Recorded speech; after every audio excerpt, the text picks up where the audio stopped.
వేసవి తీవ్రత అప్పుడే కనిపిస్తోంది. తెలుగు రాష్ట్రాల్లో పలు ప్రాంతాల్లో ఎండ తీవ్రత పెరిగింది. పొడిగాలుల ప్రభావంతో ఎండ తీవ్రత పెరుగుతున్నట్లు వాతావరణ శాఖ వెల్లడించింది. మరో 4 రోజుల పాటు ఇదే రకంగా ఎండలు ఠారెత్తించే అవకాశం ఉందని అంచనా వేసింది. దీంతో పలు జిల్లాలకు అలర్ట్స్ జారీ చేసింది. దేశంలోనే అత్యధికంగా తెలుగు రాష్ట్రాల్లో ఉష్ణోగ్రతలు నమోదయ్యాయి. అదే సమయంలో ఉదయం వేళ పొగమంచు కొనసాగుతోంది. దీంతో ఆరోగ్యపరంగా జాగ్రత్తలు తీసుకోవాలని వైద్యులు సూచిస్తున్నారు.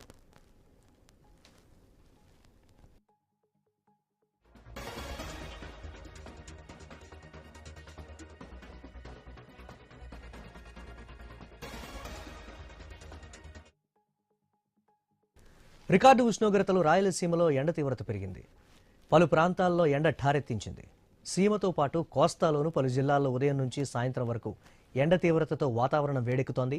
పగటి ఉష్ణోగ్రతలు సాధారణం కంటే 2 నుంచి 3 డిగ్రీలు ఎక్కువగా నమోదయ్యాయి.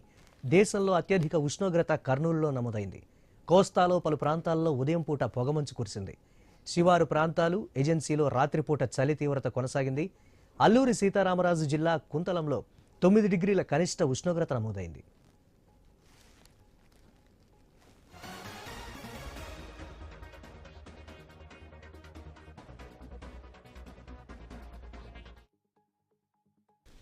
రాయలసీమతో పాటుగా కోస్తా జిల్లాల్లోనూ ఇదే తరహాలో ఉష్ణోగ్రతలు నమోదయ్యే అవకాశం ఉందని వాతావరణ శాఖ అంచనా వేస్తోంది.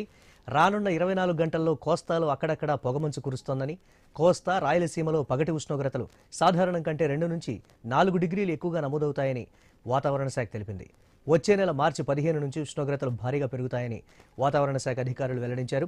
ఇప్పటికే తెలుగు రాష్ట్రాల్లో రోజురోజుకి ఉష్ణోగ్రతలు పెరుగుతున్నాయి. ఫిబ్రవరిలోనే ఈ స్థాయిలో ఉష్ణోగ్రతలు నమోదవుతూ ఉండటంపై వాతావరణ శాఖ ఆందోళన వ్యక్తం చేస్తోంది. తెలంగాణ జిల్లాల్లోనూ వారం రోజులుగా ఉష్ణోగ్రతలు పెరుగుతూనే ఉన్నాయి. మహబూబ్ నగర్, ఆదిలాబాద్, రామగుండంలో, ఖమ్మం జిల్లాల్లో ఉష్ణోగ్రతలు సాధారణం కంటే 3 డిగ్రీల మేర ఉష్ణోగ్రతలు నమోదయ్యాయి. ఫిబ్రవరిలో పలు జిల్లాల్లో దేశంలోనే అధిక ఉష్ణోగ్రతలు నమోదు కావడంతో రానున్న రోజుల్లో పెరిగే తీవ్రతపైన ఆందోళన వ్యక్తమవుతోంది.